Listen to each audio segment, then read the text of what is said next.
മുത്തുനബി സല്ലല്ലാഹു അലൈഹി വസല്ലം തങ്ങളത്തേക്ക് രണ്ടാളുകൾ വന്നു. നിയമപരമായ ഒരു നീതിക്ക് വേണ്ടി വന്നതാണ്. അപ്പോ മുത്തുനബി തങ്ങൾ ന്യായമായി ഒരാളെ മേൽ നിശ്ചയിച്ചു. അയാൾക്ക് നീതി കിട്ടി. മറ്റേ ആള് നീതി കിട്ടാത്തവൻ അവനും മിണ്ടാതിരുന്നു. എന്നിട്ട് പറഞ്ഞു ഹസ്ബുനല്ലാഹു വ നിഅമൽ വക്കീൽ. അയാൾ പറഞ്ഞു ഈ നീതി നിഷേധിക്കപ്പെട്ടന്, യഥാർത്ഥ നീതി മറ്റവനിലാണ്, അത് തങ്ങള് യഥാർത്ഥ രീതിയിൽ നിശ്ചയിച്ചു കൊടുത്തു. അപ്പൊ മറ്റേ ആള് അത് ഇഷ്ടായിട്ടില്ല, അവന് ഹസ്ബുനല്ലാഹു വ നിഅമൽ വക്കീൽ എന്ന് പറഞ്ഞു. അപ്പൊ തങ്ങൾ അവനെ വിളിച്ചു. എന്നിട്ട് പറഞ്ഞു, അള്ളാഹു ഒരാൾക്ക് ഒരു സംഭവം നഷ്ടപ്പെട്ടു കഴിഞ്ഞിട്ട് പറയാനല്ല ഈ ദുആ തന്നിരിക്കുന്നത്. എനിക്ക് കിട്ടേണ്ടത് കിട്ടിയിട്ടില്ല, ഹസ്ബുനല്ലാഹു വ നിഅമൽ വക്കീൽ, അങ്ങനല്ല, ഇതിനു വേണ്ടിയല്ല ഈ ദുആ പറയേണ്ടത്. പക്ഷെ നമ്മള് എപ്പോഴാണ് ഇത് പറയേണ്ടത്?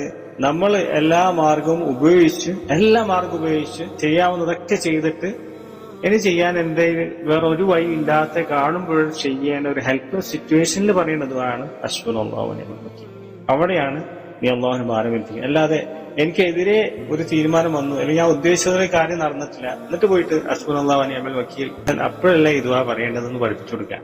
അപ്പൊ എങ്ങനെ പറയേണ്ടത്? നിന്റെ അസ്ബാബുകൾ, നിന്റെ മാർഗങ്ങളെല്ലാം ഉപയോഗിച്ച്, മാക്സിമം എല്ലാ വഴി ഉപയോഗിച്ച്, ലാസ്റ്റ് ഒന്നുമില്ല നിന്റെ അടുത്ത് അവിടെ ആ സ്ഥാനം നേടിയെടുക്കാൻ, അല്ലെങ്കിൽ ആ കാര്യം നിർവഹിച്ച് എടുക്കാൻ വേറെ എല്ലാ വഴികളും ഉപയോഗിച്ചു. അങ്ങനത്തെ ഒരു ഹെൽപ്ലെസ് സിറ്റുവേഷനിൽ വരുമ്പോഴാണ് നീ അള്ളാഹുവിനെ തവക്കല് ഈ ഒരു ദുആ പറയേണ്ടത്. ഞാൻ എന്റെ റബ്ബിന് ഞാൻ ഭാരം ഏൽപ്പിച്ചു. അപ്പൊ പഠിപ്പിച്ചു കൊടുക്കുകയായിരുന്നു മുത്തുനബി സല്ലല്ലാഹു അലൈഹി വസല്ലം.